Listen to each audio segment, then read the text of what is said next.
তো সেক্ষেত্রে ভাই এই ছোট্ট করে একটা পরামর্শ দেওয়ার দরকার ছিল যে আসলে আপনাদের অনেকের ভিতরে কনফিউশন আছে যে ভাই কি করব, অপেক্ষা করবো নাকি করবো না। হ্যালো গাইস, প্যারা কম চিল বেশি।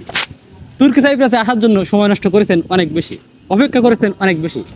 এখন কথা হচ্ছে যে ভাই আমরা কি আর সময় নষ্ট করব বা অপেক্ষা করব নাকি অন্য কোনো দেশে যা ট্রাই করব। তো এই বিষয়ে আমি একটু কথা বলবো কিংবা ছোট্ট একটা পরামর্শ দেওয়ার চেষ্টা করব, জানি না কতটুকু কাজে লাগবে আপনাদের। তো চলুন শুরু করা যাক। বিষয়টা হচ্ছে এমন যে ভাই তুর্কি সাইপ্রাস কিন্তু অনেক ভালো একটা দেশ। আপনি যদি এশিয়া কান্ট্রির ভিতরে, এশিয়ার যত কান্ট্রি আছে এর ভিতরে যদি একটা লিস্ট করেন, তো আমার মনে হয় তুর্কি সাইপ্রাস সেই লিস্টের ভিতরে থাকবে। কেননা এশিয়ান একটা কান্ট্রি হিসেবে এখানকার বেতন, আপনার এখানে থাকার যে সুবিধা অসুবিধা অনেক কিছু আছে আর কি। মোটামুটি মিডল ইস্টের যেসব কান্ট্রিগুলো আছে এর থেকে অনেক ভালো হবে তুর্কি সাইপ্রাস।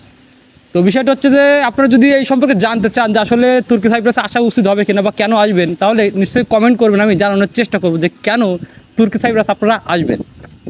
তো এখন আমাদের যে মেন প্রশ্ন সেটা হচ্ছে ভাই তুর্কি সাইপ্রাসের জন্য তো অনেক সময় নষ্ট করলাম বা অনেক অপেক্ষা করলাম, এখন কি করব?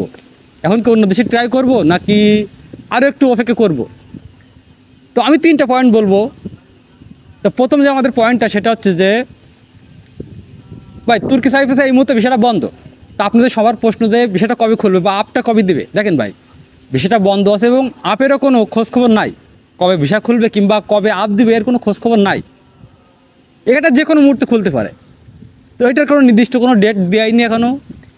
অলরেডি 3 মাস মতো হয়েছে ভিসাটা বন্ধ, আরও 3 মাস হইতে পারে, আরও 6 মাসও যাইতে পারে, নির্দিষ্ট কোনো কিছু জানা যায়নি এখন। তো সেক্ষেত্রে বিষয়টা যেহেতু বন্ধ, কবে খুলবে আপনি তো আসতে পারবেন কি পারবেন না এটা একটা বিষয়, ঠিক আছে। তো সেক্ষেত্রে আপনি চাইলে অন্য জায়গায় ট্রাই করলেও করতে পারেন। আমাদের দ্বিতীয় যে পয়েন্টটা সেটা হচ্ছে ভাই টাকা। এই তুর্কি সাইপ্রাসে বর্তমানে দেখেন আসতে গেলে কিন্তু 10 টাকার নিচে, সর্বনিম্ন 10 টাকার নিচে কেউ আসতে পারছে না, ঠিক আছে। তো গত একবার ভিসা বন্ধ হয়েছিল, এই ভিসাটা যখন খুলছে তখন কিন্তু এটা বেড়ে 10 টাকা হয়েছে বা 11 টাকা 12 টাকা হয়েছে। এবারও ভিসাটা বন্ধ করছে, আবারও যখন ভিসাটা খুলবে তখন আমার মনে হয় 14-15 টাকার নিচে কেউ আসতে পারবেন না তুর্কি সাইপ্রাস, ঠিক আছে। দাম বাড়ে, ভিসা বন্ধ হওয়ার পর খুললে দাম বাড়ে।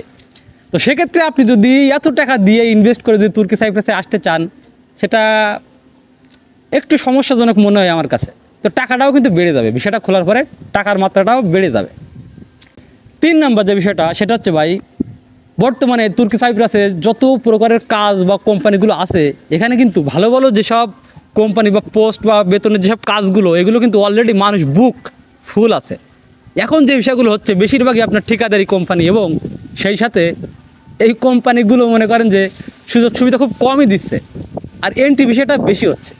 তো যদি আপনি এন্ট্রি বিষয়ে আসেন তাহলে ভাই তুর্কি সাইপ্রাস আপনার জন্য নরকের মতো হয়ে যাবে, ঠিক আছে। যদি আপনি এন্ট্রি বিষয়ে আসেন 1 বছর 2 বছর আপনার অনেক স্ট্রাগল করা লাগবে যতদিন না পর্যন্ত আপনি একটা ভিসা করতে পারবেন। তো আমি আপনাদের বলবো যে ভাই এন্ট্রি ভিসায় না আসার জন্য অনেকে ইচ্ছা করে আসে, অনেকে আবার আসার পরে বুঝতে পারে এখানে কিছু করার থাকে না, তারপরে একটু যাচাই বাছাই করলে ভালো হয়। তো এই মুহূর্তে যারা আসতেছে তারা হয় ঠিকাদারি কোম্পানি, তা না হলে এন্ট্রি ভিসা।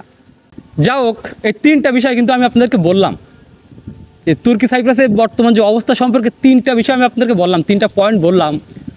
তো এই 3টা পয়েন্টের উপর ভিত্তি করে এখন আমার ব্যক্তিগত মতামত আমি জানাচ্ছি আপনাদের কেমন যে ভাই আপনারা যদি চান যে আমার অন্য জায়গায় সুযোগ আছে বা অন্য কোনো দেশে, ইউরোপ হোক, মিডল ইস্ট হোক, মালয়েশিয়া হোক, যে কোনো জায়গায় আমি ভালো সুযোগ পাচ্ছি, বৈধভাবে যাইতে পারবো, ভালো একটা কাজ পাওয়ার সম্ভাবনা আছে, তাহলে ভাই আমার মনে হয় আপনাদেরকে অন্য জায়গায় ট্রাই করা উচিত। আপনাদের অন্য জায়গায় ট্রাই করা উচিত, কারণ এই মুহূর্তে যেহেতু তুর্কি সাইপ্রাসের ভিসাটা বন্ধ, কবে খুলবে কি না খুলবে, আর খোলার পরেও যে আপনি ভালো ভিসা নিয়ে এখানে আসতে পারবেন কি না, টাকার মাত্রাটাও অনেক বেড়ে যাবে, টাকার অঙ্ক অনেক বেড়ে যাবে। তো সব কিছু যদি আপনি হিসাব করে দেখেন, আমার ব্যক্তিগত মতামত যে যদি আপনাদের সুযোগ থাকে তাহলে অন্য জায়গায় ট্রাই করে দেখতে পারেন, অন্য কোনো দেশে যদি সুযোগ থাকে। আর যদি মনে করেন যে না ভাই কোনো সুযোগ নাই, তেমন কোনো সুযোগ নাই, কিংবা আমার ইচ্ছা তুর্কি সাইপ্রাসে যাব, তাহলে ভাই ওয়েট করতে হবে 2 মাস 4 মাস 6 মাস 8 মাস 1 বছরও ওয়েট করা লাগতে পারে। তো সেক্ষেত্রে ভাই এই ছোট্ট করে একটা পরামর্শ দেওয়ার দরকার ছিল যে আসলে আপনাদের অনেকের ভিতরে কনফিউশন আছে যে ভাই কি করব, অপেক্ষা করবো নাকি করবো না। তো ভাই এখন আপনি নিজেই নিজের অবস্থানটা দেখুন যে এই ভিতরে আপনার কি অবস্থা হবে ভিসা খোলার আগ পর্যন্ত, কিংবা ভিসা খোলার পরে আপনার কি অবস্থা হবে, নিজে একটু বিবেক বিবেচনা করে দেখেন, দেখার পরে একটা সিদ্ধান্ত নেন, আশা করি ভালো কিছু হবে। তো এইটাই ছিল আমার পরামর্শ বা আমার বক্তব্য। তো সব কিছু মিলায় আল্লাহ হাফেজ, বাই বাই।